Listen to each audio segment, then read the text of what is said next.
नमस्कार साथियों, स्वागत है आपका हमारे YouTube चैनल में। आप बिहार की किस जगह से हमारे समाचार सुन रहे हैं, कृपया कमेंट बॉक्स में लिखकर हमें जरूर बताएं। साथ ही हमारे चैनल को सब्सक्राइब करना ना भूलें। पटना से प्रस्तुत हैं बिहार के प्रादेशिक समाचार। समाचारों के साथ में विपिन शुक्ला। पहले मुख्य समाचार। अहमदाबाद से लंदन जा रहा एयर इंडिया का एक यात्री विमान कल दोपहर बाद दुर्घटनाग्रस्त हो गया। विमान में पायलट और केबिन क्रू समेत 242 लोग सवार थे। विमान हादसे में अब तक एक जीवित यात्री की पहचान हुई। डीएनए टेस्ट से मृतकों की पहचान की जा रही है। राष्ट्रपति द्रौपदी मुर्मू, उपराष्ट्रपति जगदीप धनखड़, प्रधानमंत्री नरेंद्र मोदी, राज्यपाल आरिफ मोहम्मद खान और मुख्यमंत्री नीतीश कुमार ने हादसे पर गहरा दुख जताया।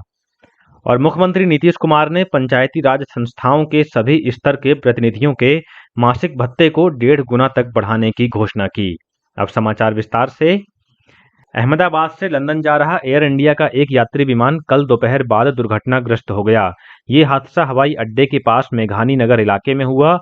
विमान में 242 लोग सवार थे, जिनमें 2 पायलट और 10 केबिन क्रू शामिल थे। इनमें से 169 भारतीय नागरिक, 53 ब्रिटिश नागरिक, 1 कनाडाई नागरिक और 7 पुर्तगाली नागरिक थे। विमान में गुजरात के पूर्व मुख्यमंत्री विजय रूपाणी भी सवार थे। समाचार एजेंसी एएनआई के अनुसार हादसे में अब तक एक जीवित यात्री की पहचान हुई है, जिनका इलाज चल रहा है। गुजरात स्वास्थ्य विभाग के additional chief secretary Dhananjay Dwivedi ने कहा कि दुर्घटनाग्रस्त विमान एक मेडिकल कॉलेज हॉस्पिटल के छात्रावास पर गिरा, जिसमें 50 से अधिक के घायल होने की खबर है। उन्होंने कहा कि डीएनए टेस्ट की मदद से मृतकों की पहचान की जा रही है। दुर्घटना स्थल पर अभी भी राहत और बचाव कार्य जारी है। एयर इंडिया ने कहा है कि दुर्घटना के कारणों की विस्तृत जानकारी जुटाई जा रही है। दुर्घटना पर अधिक जानकारी के लिए एयर इंडिया ने यात्री हेल्पलाइन नंबर 180056914444 जारी किया है। इस बीच प्रधानमंत्री नरेंद्र मोदी ने इस दुर्घटना के बारे में केंद्रीय गृह मंत्री अमित शाह और नागरिक उड्डयन मंत्री राम मोहन नायडू से बातचीत की। श्री मोदी ने उन्हें यह सुनिश्चित करने का भी निर्देश दिया कि प्रभावित लोगों को हर संभव सहायता तत्काल उपलब्ध कराई जाए। गृह मंत्री अमित शाह अहमदाबाद पहुंच गए हैं। राष्ट्रपति द्रौपदी मुर्मू, उपराष्ट्रपति जगदीप धनखड़ और प्रधानमंत्री नरेंद्र मोदी ने विमान हादसे पर गहरा दुख जताया है। राष्ट्रपति ने एक सोशल मीडिया पोस्ट में कहा कि ये एक हृदय विदारक आपदा है। उनकी संवेदनाएं प्रभावित लोगों के साथ हैं। उपराष्ट्रपति ने कहा कि दुख की इस घड़ी में पूरा देश प्रभावित लोगों के साथ एकजुटता से खड़ा है। प्रधानमंत्री ने विमान दुर्घटना को हृदय विदारक बताया है।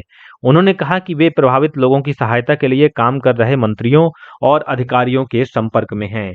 श्री मोदी ने कहा कि दुख की इस घड़ी में उनकी संवेदनाएं सभी प्रभावित लोगों के साथ हैं। लोकसभा में विपक्ष के नेता राहुल गांधी ने कहा कि इस कठिन समय में उनकी संवेदनाएं प्रभावित सभी लोगों के साथ हैं।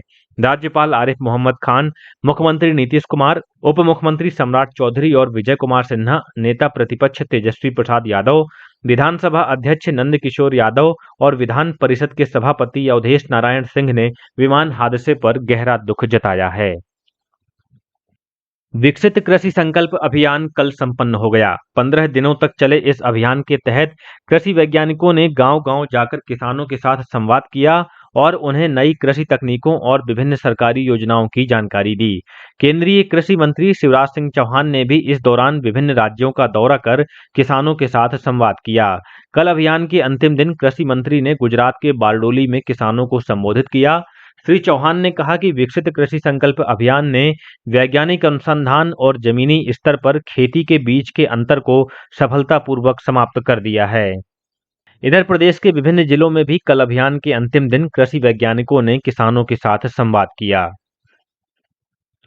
बिहार विधानसभा चुनाव को लेकर महागठबंधन के घटक दलों की बैठक कल पटना में आरजेडी नेता तेजस्वी प्रसाद यादव के सरकारी आवास पर हुई। इस बैठक में कांग्रेस के बिहार प्रभारी कृष्णा अल्लावरू, प्रदेश कांग्रेस अध्यक्ष राजेश कुमार, वीआईपी अध्यक्ष मुकेश सहनी और वाम दलों के वरिष्ठ नेता शामिल हुए। बैठक के बाद राजद नेता तेजस्वी प्रसाद यादव ने कहा कि घटक दलों ने सर्वसम्मति से राज्य में साझा कार्यक्रम चलाने का फैसला किया। मुख्यमंत्री नीतीश कुमार ने पंचायती राज संस्थाओं के सभी स्तर के प्रतिनिधियों के मासिक भत्ते को 1.5 गुना तक बढ़ाने की घोषणा की है।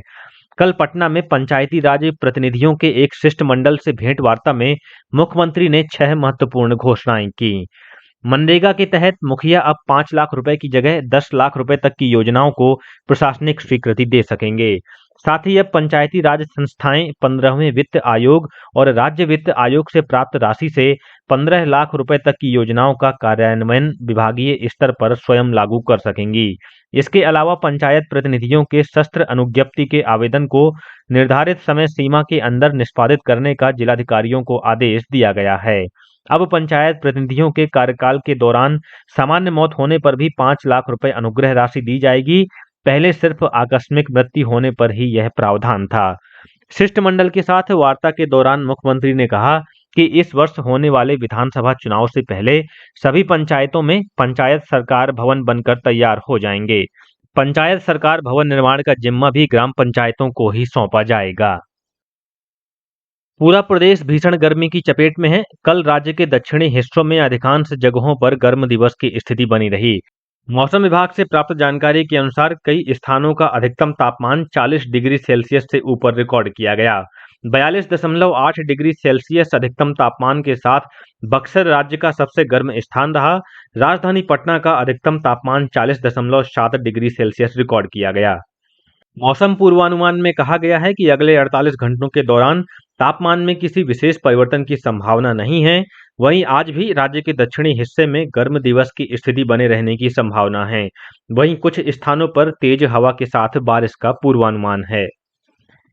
केंद्रीय आयुष मंत्री प्रताप राव जाधव ने भारत और विश्व स्तर पर योग को एक परिवर्तनकारी स्वास्थ्य अभ्यास बताया है।